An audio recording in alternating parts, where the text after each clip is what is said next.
Hadirin, Al-Imam Al-Bukhari mendokumentasikan satu riwayat yang kemudian dikuatkan juga oleh Al-Imam Muslim rahimahumallahu ta'ala. Ada dua sosok terdekat dari Nabi sallallahu alaihi wasallam yang dikutip dan didokumentasikan riwayatnya oleh dua imam ahli hadis mulia ini. Yang pertama, dalam satu dokumentasi Al-Imam Muslim nomor hadis 1163 terdapat satu riwayat yang disandarkan pada sahabat mulia Abdurrahman bin Sahar radhiyallahu taala anhu yang namanya kita kenal dengan sahabat Abu Hurairah. Satu kali beliau mengisahkan bahwa Nabi sallallahu alaihi wasallam pernah ditanya, suila an-nabiyyu sallallahu alaihi wasallam. Nabi sallallahu alaihi wasallam pernah ditanya, ayyu salati afdali? Ya Rasulullah, salat apa yang paling utama ba'dal maktubati, setelah yang fardu itu? Wa ayyu siyami afdal ba'da syahri Ramadan atau kama qala, dan puasa apa yang paling utama setelah puasa Ramadan? Maka Nabi sallallahu alaihi wasallam kemudian menjawab, aw kama qala afdalus salati ba'da salatil maktubati, salat yang paling utama setelah salat fardu itu as-salatu fi jawfil laili, yaitu salat yang ditunaikan di pertengahan malam, tahajud. Wa afdalus siyami ba'da syahri Ramadan, dan puasa yang paling utama setelah puasa yang ditunaikan di bulan Ramadan itu siyam syahrillahil muharram, yaitu puasa yang ditunaikan di bulan Allah, yaitu bulan Al-Muharram. Rawahu Muslim, diriwayatkan oleh Imam Muslim dalam kitab sahihnya nomor hadis 1163, dan riwayatnya tersambung kepada sahabat Abu Hurairah radhiyallahu taala anhu.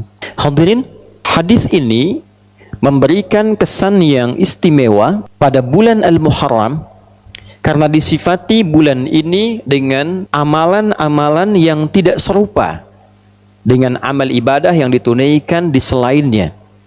Tidak sama ketika kita tunaikan di bulan Safar misalnya, bulan Rabiul Awal. Demikian seterusnya, setiap waktu memiliki keistimewaannya. Ramadan punya keunggulannya tersendiri, Dzulhijjah punya keunggulannya tersendiri, maka bulan Al-Muharram memiliki keutamaan yang langsung disebutkan oleh Nabi sallallahu alaihi wasallam. Salah satunya adalah bulan yang saat menunaikan ibadah puasa di dalamnya, maka puasa itu menjadi istimewa di hadapan Allah Subhanahu wa taala. Hadirin sekalian, apa korelasinya ibadah puasa ini dengan bulan Al-Muharram? Atau dalam bahasa yang lebih lugasnya, apa hikmahnya ibadah puasa ini ditunjuk menjadi ibadah yang istimewa di bulan Al-Muharram? Kenapa tidak disebut umrah misalnya? Kenapa tidak disebut tilawah Al-Quran? Kenapa tidak disebut misalnya sedekah? Tapi yang diutamakan di sini adalah as-siyam atau puasa. Hadirin, seperti kita ketahui, puasa adalah di antara amal ibadah yang saat ditunaikan di waktu yang sama, dalam kondisi yang sama, bisa meningkatkan ketaatan kepada Allah Subhanahu wa taala, taat, sekaligus juga mencegah pelakunya berbuat maksiat. Seorang yang puasa umumnya bukan hanya menunaikan ibadah fardu yang terjaga, sunnah ingin dia kerjakan, salat sunnah dia tingkatkan, bacaan Al-Quran dia tingkatkan, sedekah dia tingkatkan. Dan inti pada puasa ini yang paling penting adalah ibadah ini memiliki kesan yang istimewa karena mampu dengan menunaikannya secara benar dapat mengendalikan nafsu syahwat manusia sehingga berpotensi ia meninggalkan perbuatan-perbuatan maksiat dan mencegah perbuatan terlarang di kemudian hari. Seseorang yang menunaikan puasa tentu tidak akan ia mengorbankan puasanya dengan berdusta. Tentu tidak akan terdorong dirinya untuk mencela, akan menahan tangannya untuk mencuri, akan menahan sikapnya untuk mengerjakan selalu perbuatan-perbuatan yang mulia saja. Itulah siyam, itulah fadilah menunaikan ibadah puasa. Dan dengan inilah kemudian para ulama seringkali memberikan highlight, garis bawah, bahwa dengan menunaikan ibadah puasa itu kita mampu mengendalikan diri. Inti puasa pengendalian diri, inti puasa pengendalian nafsu. Seseorang yang mampu mengendalikan nafsunya, maka ia akan mampu mencegah dirinya berbuat maksiat. Itulah sebabnya nafsu ketika disebut dengan fujur di antara namanya, lawannya adalah takwa.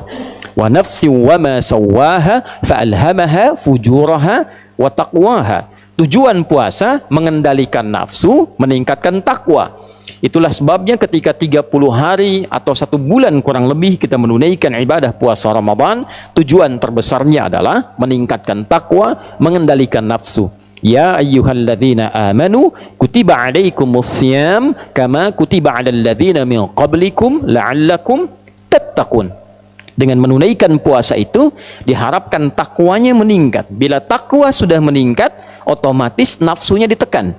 Bila takwa meningkat, taatnya naik, maka maksiatnya ditekan.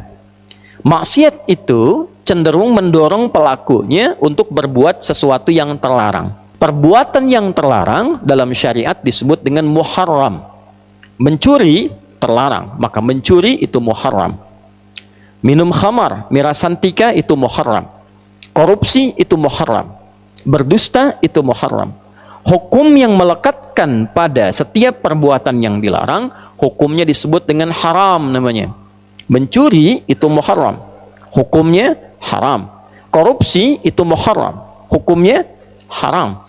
Bila kita ingin berlatih meninggalkan segala yang dilarang itu dan memulai pada waktunya kita untuk mempraktekkan itu, di waktu ini saya ingin meninggalkan segala yang dilarang, maka rumusnya diantaranya dalam bahasa Arab, tambahkan al pada nama kalimatnya. Sesuatu yang dilarang muharram, tambahkan al disebut dengan al-muharram. Maka bulan pertama dalam penanggalan Hijriyah dinamakan dengan Al-Muharram, bukan sekedar ingin mengabadikan nama itu yang memang sudah ada semenjak di zaman jahiliyah dan jadi konsensus kesepakatan bahwa bila tiba waktu itu bulan Al-Muharram itu, maka setiap masyarakat berlatih, setiap masyarakat mencoba meninggalkan segala yang dilarang, disepakati oleh masyarakat pada masa itu. Anda bayangkan zaman jahiliyah saja, kalau sudah masuk Al-Muharram, sudah viral dari masa-masa sebelumnya. Jangan bertengkar, jangan saling membunuh, jangan saling menyakiti. Itu ada konsensus. Maka Islam datang mengukuhkan itu, sekaligus memberikan satu sinyal isyarat bahwa tidak ada perbedaan syariat zaman-zaman Nabi sebelumnya yang ditutup disempurnakan oleh Nabi Muhammad SAW. Itulah sebabnya ketika satu di antara bulan Hurum disinggung dalam Al-Quran, di surah ke-9 At-Taubah, di ayat ke-36, ketika Allah mengatakan, Inna iddatasy syuhuri indallahi 12 syahran fi kitabillah, yauma khalaqas samawati wal arda, minha arba'atun hurum. Dzalika ad-dinul qayyim, fala tadhlimu fihinna anfusakum. Sungguh Allah menegaskan jumlah bilangan bulan yang Allah telah tetapkan sejak mencipta langit dan bumi itu, yang mengiringi perjalanan waktu kita setahun ada 12 bulan. Dari 12 itu ada 4 bulan yang terhormat, bulan Hurum. Bulan kita menjaga diri, menjaga kehormatan, mengevaluasi, meninggalkan maksiat. Itulah ketentuan agama yang benar. Maka bila telah tiba di 1 bulan itu, maka jangan sampai kita melakukan perbuatan-perbuatan yang terlarang. Jangan menzalimi diri. Lisan itu fungsinya bicara yang baik. Ketika lisan digunakan pada yang tidak baik, itu zalim namanya. 4 bulan ini 3 berurutan kata Nabi, thalatha mutawaliyah, Dzulqa'dah, Dzulhijjah, Al-Muharram. Lalu yang keempat bulan Rajab, bulan yang ke-7 itu yang kita ketahui. Bila kita rangkai seluruh uraian ini, ternyata Al-Muharram bukan menjadi penanda awal pergantian satu waktu dalam penanggalan Islam. Tapi Al-Muharram juga komitmen kita untuk memulai hari baru, tahun baru, waktu yang baru, dengan keadaan yang baru yang lebih baik. Bagaimana cara menjadi baik itu? Berhijrah. Apa esensi hijrah itu? Maka dalam hadis riwayat Al-Bukhari diisyaratkan oleh Nabi SAW, esensi hijrah itu meninggalkan segala yang dilarang oleh Allah dan Rasulnya. yang haram-haram. Maka kalendernya Hijriyah, bulannya Al-Muharram, perbuatannya koreksi diri kita, evaluasi diri kita untuk mencoba meninggalkan segala yang dilarang oleh Allah dan Rasulnya. Tidak ada cara yang terbaik untuk bisa mengoptimalkan itu dan pesan-pesan yang istimewa tadi, kecuali salah satu amalan efektifnya dengan menunaikan ibadah puasa. Karena saat puasalah kita bisa mengoreksi diri dengan baik. Kita bisa mencoba berlatih meninggalkan segala yang dilarang. Kita bisa memaksimalkan ibadah yang menunjukkan ketaatan kita meningkat di hadapan Allah Subhanahu wa taala. Itulah sebabnya Nabi SAW ketika ditanya oleh segelintir sahabat, puasa apa yang istimewa, yang utama setelah Ramadan, maka Nabi tidak ragu mengatakan puasa yang ditunaikan di bulan Allah Al-Muharram. Dilekatkan dengan nama Allah untuk menunjukkan keistimewaan bulan Al-Muharram ini. Hadirin rahimani wa rahimakumullah. Apakah utuh puasanya di bulan Al-Muharram ini? Apakah sebagian saja? Para ulama ada yang mengatakan karena Nabi menyebutkan bulan Al-Muharram, maka ada yang menghukumi silahkan sebanyak-banyaknya tunaikan di bulan Al-Muharram itu. Ada yang membatasi dengan memberikan keutamaan tanggal 1 sampai 10. Ada yang tidak membatasi, bahkan menambahkan keutamaan kalau yang biasa Senin dan Kamis, Ayyamul Bid ditunaikan di bulan ini maka meningkat keutamaannya. Ada juga di antara penanggalan ini satu tanggal yang istimewa disepakati oleh ulama tanpa perbedaan dan riwayatnya tersambung pada sosok mulia lingkup A1 dari Nabi sallallahu alaihi wasallam, satu di antara istri Nabi sallallahu alaihi wasallam, Ummul Mukminin, ibunda kita semua, Sayyidah Aisyah radhiyallahu taala anha.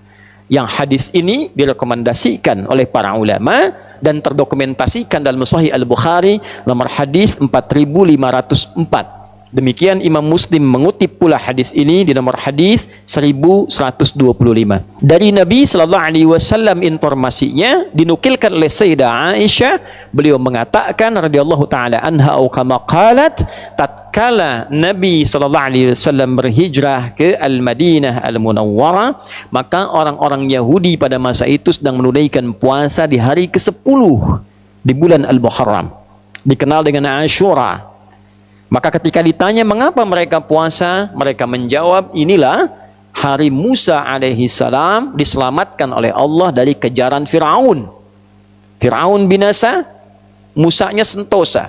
Maka untuk menunjukkan bukti syukurnya, ditunaikanlah puasa sebagai syukur pada Allah Subhanahu wa taala. Ini rumus. Boleh di antara nikmat syukur itu kita tingkatkan dan kita syukuri dengan menunaikan ibadah seperti puasa. Nabi muncul hari lahirnya, beliau puasa. Itulah yang menjadi puasa sunnah di hari Senin. Jadi kalau kita merasakan satu nikmat, boleh kita syukuri dengan meningkatkan ibadah, salah satunya puasa. Hadirin sekalian, maka Nabi berkomentar, saya lebih berhak dibandingkan dengan Musa. Maka beliau kemudian menunaikan puasa, meminta umatnya juga menunaikan puasa, sebagai penghormatan pada peristiwa itu. Dan ketika tiba Ramadan, Nabi memerintahkan umatnya memilih, mau tunaikan silahkan, mau tidak juga tidak mengapa. Hadirin, ternyata penelusuran terhadap riwayat bukan hanya peristiwa Musa yang terbebas saja. Nabi Adam alaihissalam turun ke bumi dan diterima taubatnya oleh Allah setelah menyampaikan kalimat indah yang diterima dari Allah, Rabbana zalamna anfusana wa illam taghfir lana wa tarhamna lanakunanna minal khasirin, yang diabadikan di Al-A'raf itu ternyata terjadinya 10 Al-Muharram. Nabi Nuh alaihissalam ketika kapalnya itu yang telah dihantam oleh badai, kemudian muncul banjir dan beliau selamat dengan pengikutnya, keselamatannya terjadi di bulan Al-Muharram di tanggal ke-10. Dan peristiwa-peristiwa besar lain banyak mengiringi, menunjukkan perubahan, menunjukkan evaluasi, menunjukkan muhasabah yang inti seluruhnya ini terdapat dalam puasa. Jadi wajar ketika tanggal 10 Al-Muharram ada puasa sunnah dan memberikan manfaat menggugurkan dosa yang pernah dilakukan, maka bagaimana cara menjalaninya? Bukan sekedar menahan lapar dan haus, tapi kita mengoreksi diri kita seperti Nabi Adam mengoreksi dirinya, kakek moyang kita. Ada istighfar yang kita bisa sampaikan pada Allah Subhanahu wa taala. Yang kedua, ada yang dicontohkan memulai jalan baru untuk meninggalkan maksiat. Umat Nabi Nuh banyak maksiat. muncul banyak cobaan, muncul banyak masalah, maka tolong dicek. Kalau dalam kehidupan banyak masalah yang tidak tuntas, tidak selesai, coba dicek. Kalau tandanya bukan ujian rasa cinta seperti Allah menguji para nabi, para rasul, boleh jadi ada maksiat yang pernah dikerjakan. Koreksi. Atau kita tunjukkan bukti syukur pada Allah. Selama ini jarang kita syukuri nikmat. Banyak meminta sesuatu yang tidak ada, yang ada lupa disyukuri. Maka ambil pada kisah Nabi Musa diselamatkan dari Firaun, syukuri. Maka niatkan hari ke-10 itu kita menunaikan puasa untuk mensyukuri nikmat Allah yang didapatkan sampai detik itu. Yang kedua, kita komitmen mengoreksi diri untuk menjadi pribadi yang lebih baik. Dan yang selanjutnya, kita menatap masa depan dengan menyiapkan agenda-agenda baru yang diridhai oleh Allah Subhanahu wa taala. Itulah Al-Muharram, itulah awal bulan Hijriyah, bukan sekedar berganti tanggal, berganti tahun, berganti tulisan, tapi menghadirkan komitmen yang berganti dari maksiat kepada taat.